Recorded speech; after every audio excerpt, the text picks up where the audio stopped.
Welcome to City Church's On Demand Messages. My name is Josh, and we're so glad that you're tuning in whenever and wherever you're tuning in from. In fact, it's possible that you either stumbled across us online or somebody shared this and you are leading it maybe for the first time. If you have any questions or want to know more about who we are, we'd love for you to visit our website. In fact, if you can even plan your first visit on our website. If you've got kids, we have a kids ministry specifically for them. You can plan your visit. You can go ahead and check them in, learn more about what that will be like. Maybe a middle or high school student, we've got you covered. And so if you have any questions or anything that we can do for you, please just check out our website. Today's message is going to be very special, and we're thankful that you're tuning in. It'll be anywhere from 25 to 30 minutes. And so if we can do anything for you, please let us know. But enjoy today's message. Good? All right. My name's Josh. I'm one of the pastors and just so excited to be here this morning with you. We're kind of in this vision month, and so last week we talked about this idea of being salt and adding value and preservative to this world. Today we're going to go a different direction, but one that's kind of been a vision and a mission for us for the last 18 months. In fact, 18 months ago, God provided a way for us to purchase a building in downtown Griffin. Some would call it 220 East Solomon Street. Others would call it the distribution center. Some would call it an eyesore. Others would say it's just a 45,000 square foot building. We call it the future home of City Church. And so we purchased this building 18 months ago and laid out and went forward on this mission. And the mission was summed up in 3 words: here to stay. It was this idea and this vision that God has not called us to jump ship when things get hard.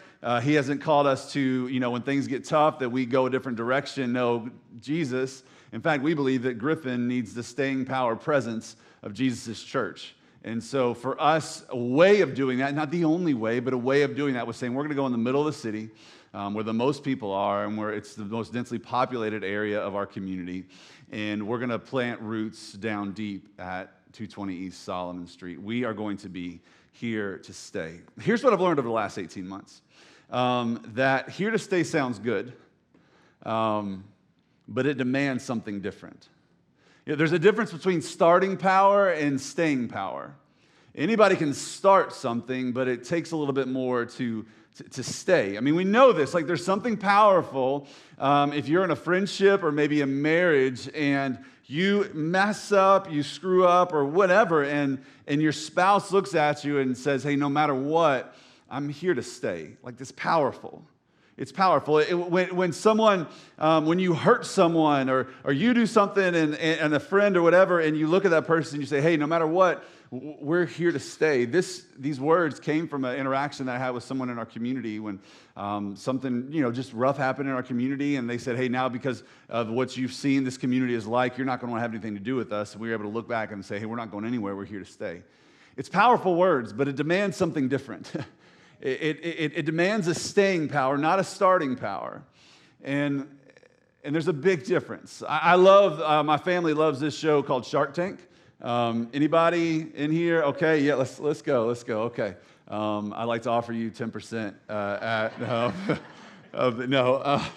we love it. In fact, that's what our family talks about now, like in negotiations with you got to eat your green beans. And so it's like, well, I'll offer you to eat 80% of the green beans at a $5 valuation. In fact, I'll pay you $5 and you don't have to eat 20% of your green beans or whatever. I'm just kidding. But it's funny to see how that, we watch Shark Tank a lot. And I love it, but there's something very attractive about being an entrepreneur, about starting something. It's a little bit more of a grind to stay with something. And so 18 months ago, we set out on this mission to begin fundraising. And so we set on this mission to fundraise, and over the last 18 months, we had a first year, the goal was to raise $750,000, and this year we're in 12 months of raising $450,000, and it's been an incredible journey. In fact, out of that entire thing, we just have a need for $350,000 still to raise to fund the renovations for that, and so we believe God's going to bring that. We began the process of making drawings, and then redrawing, and then redrawing, and then a tornado comes, and then we redraw again. It was a real, It was a real eraser kind of deal, and we kept going towards that and pushing that vision and mission. We set out on that 18 months ago. In fact, if you weren't here 18 months ago, we actually showed a video, and I thought just to be able to catch us up, to set us up, because this whole morning is not about a building, but it is about what does it look like for Jesus' church, and specifically you and me, to not live off of a starting power, but a staying power. And so check this out, and then we'll continue on.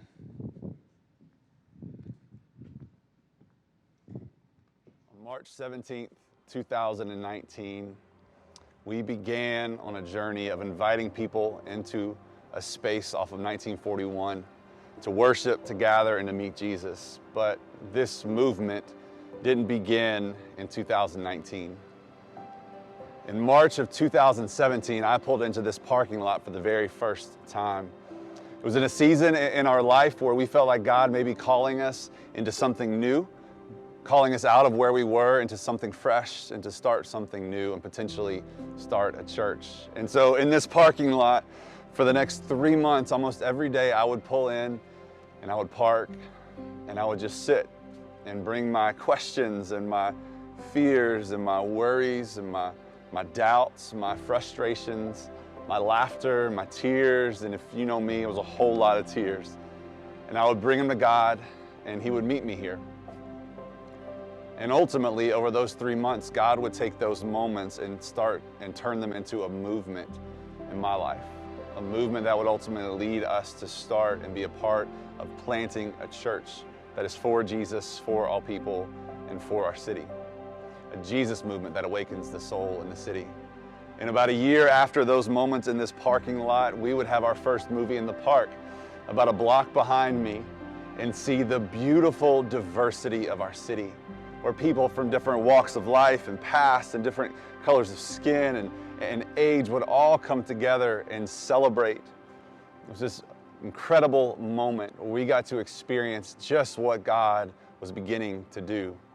And from movies in the park to mentoring at Orrs Elementary and investing in that school wholeheartedly, we've seen God do immeasurably more to this past year, starting and launching Spalding United Youth Basketball, where we've invested in the next generation in our county through recreation basketball. From there to investing in numerous events in our city and investing in caring and encouraging the leadership and the businesses of our city, we love Griffin and secretly have always prayed, God, would you bring us back downtown? We have always said and believe with our whole hearts that, God, whenever and wherever you move, we want to follow.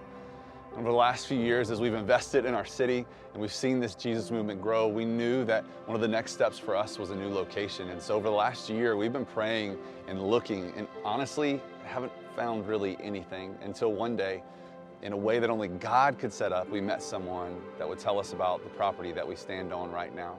A 45,000 square foot property in the middle of downtown, right across the street from where we have done movies in the park. And now the property that I stand on is not some random property for sale in 2017. It is now a property that God has entrusted to us, to City Church, to own and ultimately to give back to Him. And the same property that I would come to God in 2017 and bring all I had to Him, we now get to invite everyone and anyone in our city and surrounding to meet with God, to bring their fears, their hopes, their dreams, their pain, their questions, their frustration to Him, that He would take their moments and turn them into a movement in their lives, that they would leave this place having met with Jesus to transform their families, their homes, their neighborhoods, their workplaces, and ultimately this city. This is where we move from renting to owning, where we dig our roots deep and tell our city we aren't going anywhere. City Church, we are here to stay.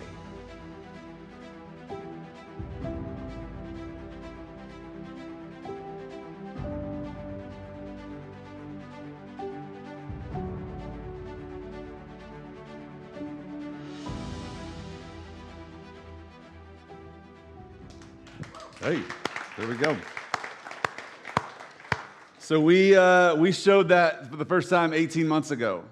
And for some of you saw it for the first time, and like, this is awesome. Like, I would be lying if I didn't say, like, there's moments when I see this video, and also what comes with this in the waiting is frustration, is just kind of feeling exhausted at times. And you know what it's like. When you make a commitment to something and you say, I'm going to stay no matter what, you know that sometimes the waiting is the hardest part. And if you're waiting for me to like unveil this, yeah, here we are. Like we are closer than we ever have been. I will tell you that. But I'm being very careful to bite my tongue and not be like this date, and just because I have learned. Timing is not in my hand at all. But I can tell you this, that if you've ever felt that way, and maybe you're there now, you're in a waiting season, and maybe even a season of frustration, you know what it's like. It's one thing to say, I'm going to start something. It's another thing to say, I'm going to stay with something.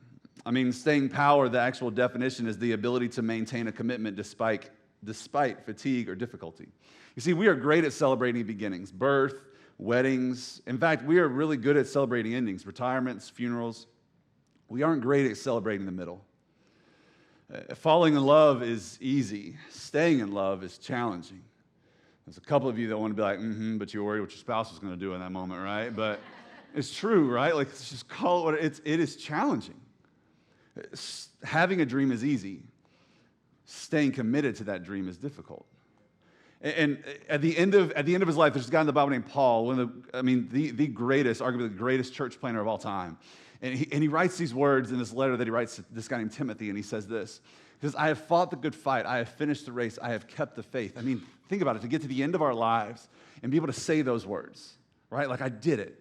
But what we know is this. If we want to get to the end of our lives and say those words, then the words that we have to say right now is, I will fight the good fight. I will finish the race. I will keep the faith. You see, there's this staying power that has to be present. And starting power needs excitement, but the thing that staying power needs is endurance. Staying power demands endurance. In fact, the writer of Hebrews, we don't know who he is, but in chapters 10 through 12 of his book, of his letter that he wrote that was inspired by God, he uses this analogy a lot of endurance and running. In fact, in Hebrews chapter 10, he says this, for you have a need of endurance. Anybody just going to be honest and say, I have a need of endurance right now in my life? Yeah, like we're here, okay? We're here, you know? And so that when you have done the will of God, you may receive what is promised. We need endurance. And so what this writer does is he writes to a bunch of people that are weary, that are ready to throw in the towel, and maybe that's you today. Hebrews 12, what he does is he paints this picture of life, like life being a race. Any runners in here? Jonathan, you've already made your stance known. Any runners? Okay, you're just going to be honest. Runner? Any runners? Okay. Yeah, I mean, congratulations, but why? Like, why would you do that? I was talking to someone the other day, and they're like, you just don't know how good it feels to close the exercise rings on your phone. I'm like, I mean, the only rings I'm worried about are donuts. Like, I don't know why you're going to run. But I mean,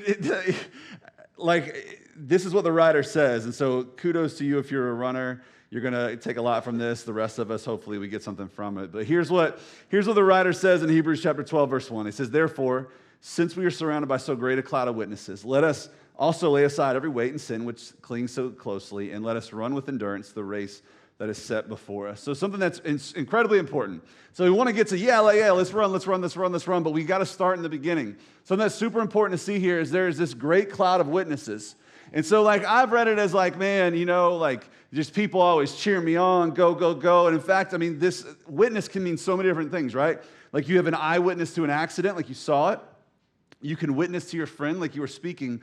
The term here for witness actually means to sit on a witness stand and speak of what you have experienced. And so what the writer's saying is there are this group of people, this cloud, and keep that there for a second. Sorry. Oh, let's go back. It's okay. Yep. Nope. Oh, yep. There we go. All right. Thanks. There's this cloud of people. There's these people in the cloud. Don't get confused with Apple Cloud, okay? In the cloud of faith, there's these people, and they are testifying of the lives and what they've experienced in their life over us. It is this picture, though, of a race when you have people cheering you on. And so this is us, hopefully not on your phone as you're running. I don't know what's, but This is us running this race, the writer says, and there's this cloud of people that are encouraging, that are speaking their lives over us, saying, you can do it, you can make it. And they aren't just witnesses, they're models for us. Hebrews 6 says this, and we desire that each one of you to show the same earnestness, to have full assurance of hope until the end, so that you may not be sluggish, but be imitators of those who, through faith and patience, inherit the promises. So there's these witnesses that are these people that we are to imitate. So the question is, who are the witnesses? Well, it actually tells us in chapter 12, verse 1, in the therefore. Anytime you ever see the word therefore, you just ask a simple question. What is it there for? And so what therefore does is it connects two thoughts. And so we have chapter 12, and then back here there's a whole separate thought. And this chapter 11, what this thought is it's these verses, this entire chapter, with 18 different examples of faith. 18 different stories telling us it's possible to live a life of faith. It is possible to make it. 18 different stories of men and women who were commended for their faith. Were they perfect? No. Were they faithful? Were they persistent? Were they bold? Absolutely. And so this morning, I really just thought that maybe some of us need to hear their stories to be encouraged. Like just to speak these stories over, to allow the text of Hebrews chapter 12, that we're in this race, we're running, and there's this cloud of witnesses, these people that have gone on before us, specifically these 18 stories that he's talking about, to speak to us. The first story is a guy named Abel. Yeah, that's a little overwhelming. Here we go. Let's go back to that real fast. Yeah, I thought it was up behind me. So this is it right here. Verse 4 through 38. I'm not going to make you read it. You may need to close your eyes because it may make you, give you a headache. But 34 verses, 18 stories. And what the writer of Hebrews is saying is, hey, as you are running your race, this is the cloud of witnesses. These are the people that have gone before us, that have lived the life, that can identify with what you're going through and what you're feeling right now. These are the people that have done this, and they are the ones that are testifying on the witness stand. This is what my life was. You can do it. You can run. You can keep going. And so the first one that we see is a guy named Abel. And what it tells us is, in the very beginning of the Bible, that it says, by faith, Abel offered to God a more acceptable sacrifice than Cain, through which he was commended as righteous, God commending him by accepting his gift. And through his faith, though he died, he still speaks. And so this story is about two brothers that give an offering to God. And one offering was a pure offering. And as you look in the story of Genesis chapter 3, we don't know exactly why God saw this, but we do know this, that what this writer says is it was by faith that Abel gave. And so the difference was not what was put on the table, but it was in the heart of the men placing it on the table. What God is saying is that God cares more about your heart than he cares about the external. It's crazy to think that it's possible for you to give a huge amount of money and actually not be a generous person. It's not about the what, it's about the why. Does God have my heart? Because I believe this, that when it talks about giving, whether it's financially, whether it's with our time or our passion or whatever, God doesn't look at the external, he looks at the internal. And he knows that if he has your heart, then faith will lead you to give whatever that looks like, however you need to give. You see, Abel's story is still speaking to us. If you are worried about finances, if you are worried about what it looks like to be generous, you just need to know that God doesn't care as much about the external as he does the internal, because he knows the internal will lead to the external. And what this story tells us is that even though Abel is physically dead, his life still speaks. Abel is in the cloud, telling us it is impossible to please God without faith. Maybe there's someone in this room that's just disappointed in God's timing. Like you're frustrated. I know for me, like the building process in this time has been a source at times of frustration. And maybe you think you live by two words, the by now mentality. I thought I'd have that job by now. I thought I'd be married by now. I thought this whole issue and ordeal will be worked out by now. To the person that is disappointed in God's timing, Abraham and Sarah are in the cloud. And what Abraham and Sarah are saying is what they're saying is we didn't understand God's timing either. In fact, he told us that we were going to have a child, and we actually laughed because we were super, super old. And we're like, there's no way this is going to be possible. And this whole inheritance was going to come to us. This whole descendants and all these people are going to come to us. And we were incredibly old. And were we perfect? No, but we trusted God. And so what they're saying is Abraham and Sarah are speaking over you, saying, we didn't understand it either, but you can keep going because you can trust God. To the person in this room who is ashamed of their past, like you have no idea. You say, you have no idea what I've done. You have no idea of what I've said. You have no idea. Like there's no coming back from my mistakes. Rahab is in the cloud. And what Rahab is saying, this former prostitute turned mighty woman of God that God used in an incredible way. She's saying what you've done in your past does not define your future. Jesus can redefine your future and can redeem your future. And so keep going and keep fighting and keep striving and keep running. Rahab is in the cloud saying, keep going. Keep going. To the person who's been betrayed, Joseph is in the cloud. And Joseph is speaking this story, his story to you. My own family sold me into slavery. You want to talk about betrayal? They looked me in the face and they looked at somebody and said, you can take them. And to the person who's felt betrayed, you felt hurt. You felt unloved and unnoticed. And there's a relationship that is broken and there is pain in that. Joseph is in the cloud speaking to you saying, keep going. Keep going. And what Joseph said in Genesis is true for us, that what the enemy meant for evil, God used for good. Joseph is saying, keep going. Keep going. To the person who is confused about the path that God has you on, I don't understand why you have me here, God. I don't understand how we got here. Maybe you're in a job right now and you're like, this makes no sense why I am here. God, what is the purpose you have me here for? It's so like my coworkers are, dare I say, annoying and they don't listen. And God, like every morning I wake up and I'm like, do I have to go? Or God, I'm in this space financially, or God, I'm in this space physically. Maybe you're here right now and you're like, I've been trying to get out of Griffin for years and I'm still here for some reason. To the person who is frustrated because they don't understand why God has you where he has you.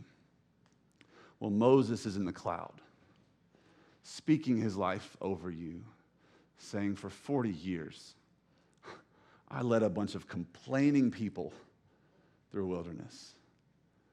You had GPS, I had fire in a cloud. 40 years.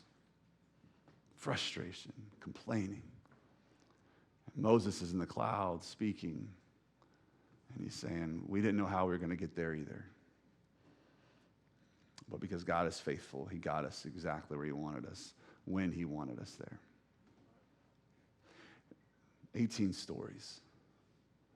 18 stories of men and women speaking, witnessing over you, saying, you can do it, keep going, keep fighting. So with that being said, with this cloud of witnesses surrounding us, I want to read Hebrews chapter 12, verses 1 and 2 over us again.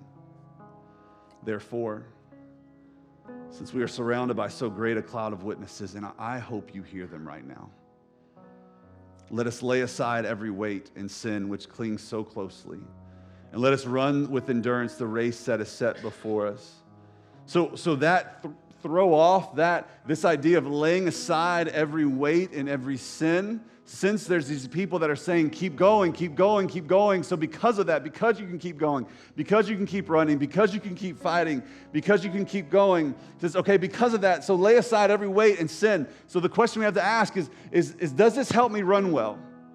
Whatever you're holding on to, does it help you run well? This idea is actually for a racer that gets to the race and takes off their windsuit or whatever else, and they're in whatever they're going to run in, right? Is what you're holding on to, it may be sin. I can tell you right now, it's not helping you run well.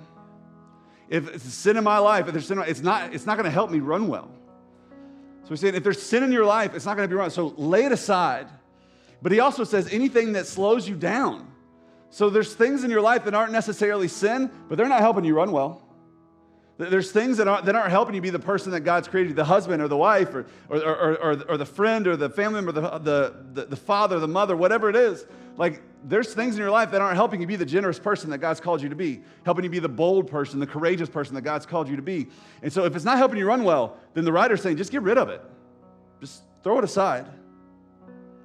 And so because we have this group of people that have been through what we've gone through, and some even worse, and said, you can do this, keep going.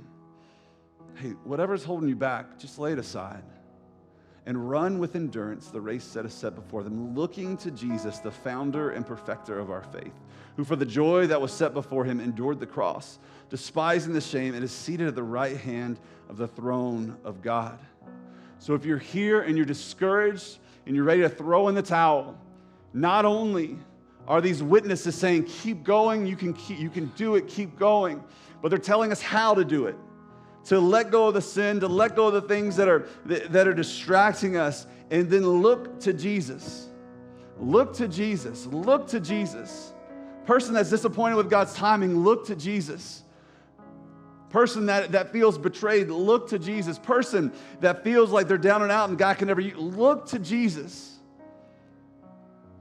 Because you will steer where you stare. You're going to steer your life wherever you stare. Whatever you fix your eyes on, that's the direction your life's going to go. So look to Jesus, the author and perfecter of your faith. Meaning he's still perfecting. Look to him. Look to him right now. I've told our staff this multiple times. Every month we're in the building and we're praying as we walk through the building. And man, I wish I could give a timeline of this is when we're going to be in the building. And I wish I could know, well, this is when the funds are going to be fully raised. I believe that God's going to provide all of that. Right? He's going to provide all of it. So what I do know now is I'm just going to take the writer of Hebrews at his word. I'm going to invite you to do the same with me. And while I don't have the answers and I don't have the timing and I don't know when and I don't know how, I know that if I look to Jesus, the author and perfecter of my faith, and I let go of the pride and the sin or whatever that is in my life and just keep going and keep going and keep running and keep running and keep running, then the staying power of Jesus will transform my life. And the hope is that it would transform all of ours. So here's what we want to do in a moment. We just want to leave a time for a response. And what that's going to look like is there's people in the back of the room. Some of our team, some of our leaders are going to be back there to pray. And as we rattled off, as we kind of shared some of those things, hey, if you're here and you're disappointed with God's timing, if you're here and you feel like a failure, if you're here and you feel betrayed, whatever you're feeling right now and you're feeling ready to throw in the towel, here's what I would encourage you to do. I would encourage you, as we sing this next song, to go to the back of the room, to one of our leaders, and just say, hey, could you pray with me? Because I'm about ready to throw in the towel. I'm about ready to give up. And I want the staying power of Jesus in my life. I want the endurance that God provides in my life. And would you ask them to pray for you? Don't miss a moment to be encouraged to keep going, because we were created to keep going.